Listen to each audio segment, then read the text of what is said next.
Cuan, cuan, we be getting money.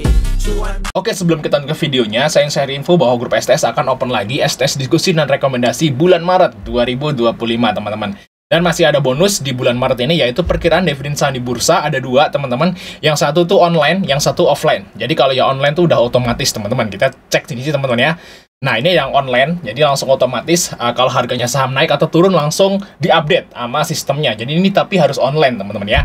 Dan yang kedua ini yang offline. Kalau yang offline bisa dibuka di komputer yang nggak pakai koneksi internet tentunya ya, tapi harus dirubah secara manual untuk harga sahamnya tentunya. Nah, ini adalah bonus, langsung download aja teman-teman di grup STS rekomendasi Maret, karena ini mulai bulan depan udah mulai bagi dividen ya, dari Maret sampai bulan September. Tabel ini akan kepake, teman-teman. Kita intip STS rekomendasi yang masih jalan saat ini, yaitu STS rekomendasi bulan Februari. Ini aktif sampai tanggal 28.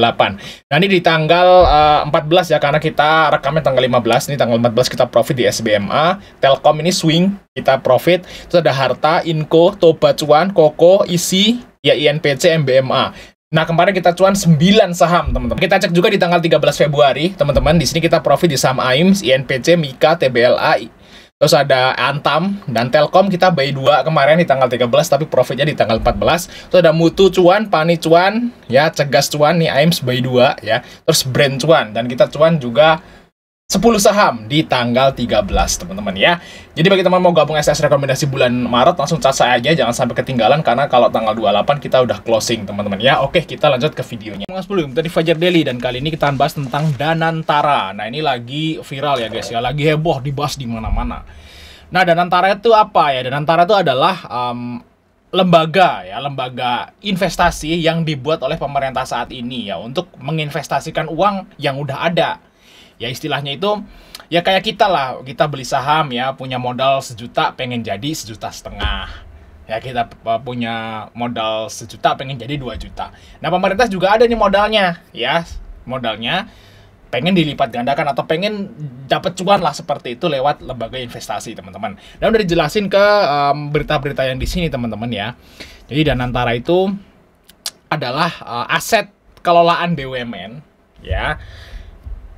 Aset yang ada di BUMN gitu ya, mungkin BUMN tuh punya laba kayak gitu guys ya, dan ada duit nganggur, terus mau dikelola, dikeluarin, terus dibikin sebuah wadah namanya Danantara, terus Danantara itu mau menginvestasikan ya, mau diinvestasikan gitu ya. Nah, di sini katanya itu nginvestasinya di beberapa sektor ya, contohnya di sini teman-teman. Nah, di sini ya. Nah, kita lihat di sini. Nah, ini beritanya udah ada nih guys di liputan6.com ya. Di sini dana yang dihimpun dari BUMN tersebut itu adalah sekitaran 14 triliun ya, 14,6 triliun kayak gitu guys ya. Dan BUMN apa sih yang disedot duitnya buat dijadiin Danantara kayak gitu. Nah, ini datanya udah ada guys, tersebar ya di sosial media, teman-teman. Kelola aset 7 BUMN raksasa. Nah, di sini ada Mandiri. Itu Mandiri diambil dananya 2T gitu ya. Bank Mandiri, teman-teman. Nah, karena Bank Mandiri itu BUMN ya, punya pemerintah, jadi pemerintah bebas terserah mau ngelakuin apa aja kayak gitu. Nah, untuk BBRI, Bank BRI 1,9 T, dan ada PLN, Pertamina. Nah, kalau PLN sama Pertamina itu belum ada ya di Bursa Efek. Jadi belum bisa dibeli sahamnya. Nah, BNI itu ada, kodenya BBNI kayak gitu guys ya, 1T. Telkom juga udah ada. Terus ada Main ID dan INA. Nah, INA ini adalah apa tadi ya? INA itu kalau nggak salah itu juga lembaga investasi juga kayak gitu guys ya, yang dimiliki oleh Indonesia kayak gitu ya. Ini mau digabungin juga ke Danantara, teman-teman. Oke ya, ini ngambilnya dari sini duitnya kayak gitu. Mungkin ada yang ada yang tanya soalnya kemarin, Bang, Danantara itu ngambil duitnya dari mana sih? Apakah utang lagi? Enggak. Ya, Danantara itu nggak utang lagi, teman-teman. Duitnya itu ngambil dari BUMN.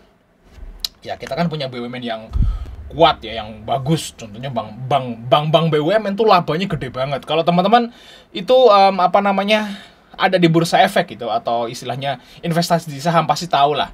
BRI, Mandiri, BNI itu labanya tuh jumbo kali, gede banget kayak gitu guys ya. Dan sebenarnya laba-laba dari perusahaan BUMN itu kita bisa ketahui kok ya di laporan keuangan seperti ini. Jadi ini udah publik. Jadi teman-teman bisa lihat, kita lihat di sini ya teman-teman ya. Di sini tahunan, terus 2024 ya, ini yang gini guys. Nah, ini kita udah bisa ngelihat saham perusahaan yang udah terbuka, udah TBK, walaupun itu BUMN atau non BUMN, itu kita bisa lihat semua detailnya teman-teman di sini ya. Ya ini bisa dibaca untuk teman-teman yang beli saham atau nggak beli saham juga bisa baca ini teman-teman ya. Ini publik ya, semua orang boleh baca. Ya, punya sahamnya atau nggak punya sahamnya bisa baca kayak gitu guys ya. Jadi istilahnya rajin-rajinlah baca.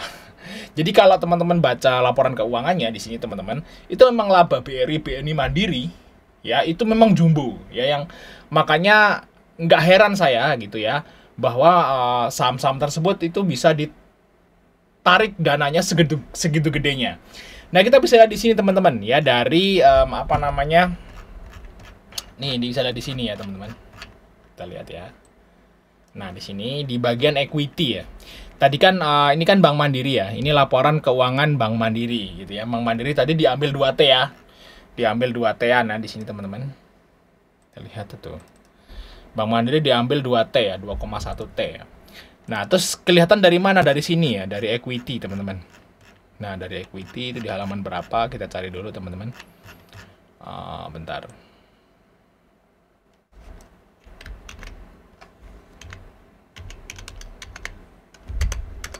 Di equity di sini teman-teman. Nah, ini ya, liabilitas total aset,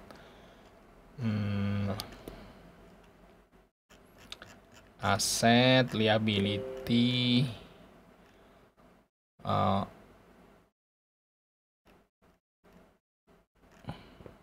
equity. Nah, ini equity guys, di halaman 22 ya equity. Nah, kita lihat di sini teman-teman. Nah nih saldo laba, nah nih guys. Nah saldo labanya apa namanya Bank Mandiri itu adalah 162 miliar. Nah ini dalam berapa nih? Disajikan dalam jutaan rupiah. Nah berapa duitnya sih Bank Mandiri guys? Nah kita masukin ke kalkulator ya. Dalam jutaan berarti tambah 1 juta kan nolnya 6.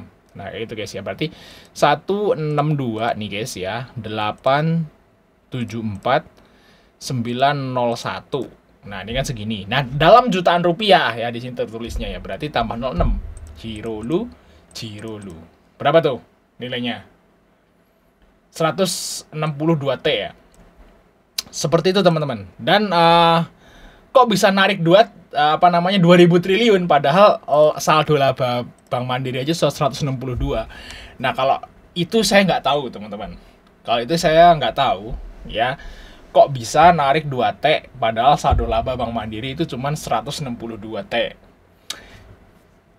Iya toh, ini 162T toh, ini guys. Nah, untuk kok bisa 2000, saya nggak tahu teman-teman ya. Bisa tanya ke pemerintah langsung kalau itu. Nah, kayak gitu. Nah, faktanya seperti ini ya teman-teman untuk yang diambil kayak itu dananya. Nah, terus dikelolanya di mana? Nah, kelolanya itu apa namanya nih? Tertulis di sini prioritas investasi, teman-teman.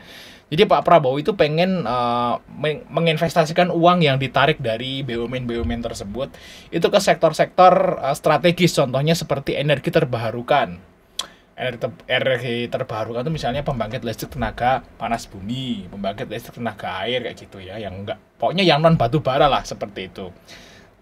Dan mungkin pembangkit listrik tenaga surya kayak gitu maybe. Terus perkembangan industri dan manufaktur, hilirisasi sumber daya alam.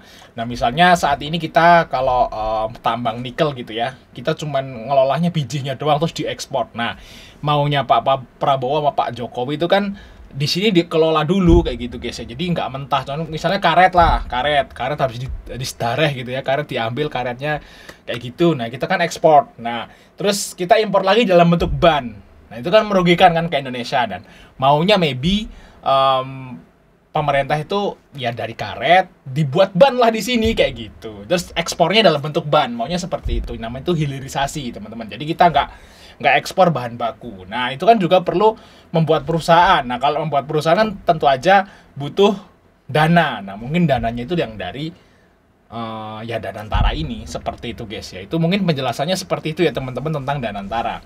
Terus dampaknya apa nih? Dampaknya gini guys ya. Dampaknya itu pernah terjadi ya. di Malaysia waktu itu saya baca-baca di sini di tahun 1993. Jadi Malaysia itu pernah bikin sesuatu yang mirip dengan Danantara di Indonesia kayak gitu untuk saat ini. 6 hal yang perlu diketahui tentang Danantara. Apakah super holding BUMN ini bisa bernasib seperti skandal 1MDB Malaysia, IMDb. Jadi kita lihat di sini teman-teman ya di beritanya ya.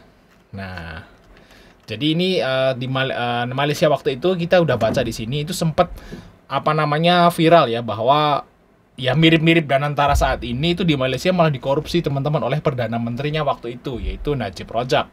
Menjadi sumber skandal pengundang Malaysia, penyalahgunaan kekuasaan, pencucian uang dan korupsi yang dilakukan Najib Razak dan kroni-kroninya yang bersumber dari 1MDB. Nah, takutnya sih dampaknya seperti itu guys ya.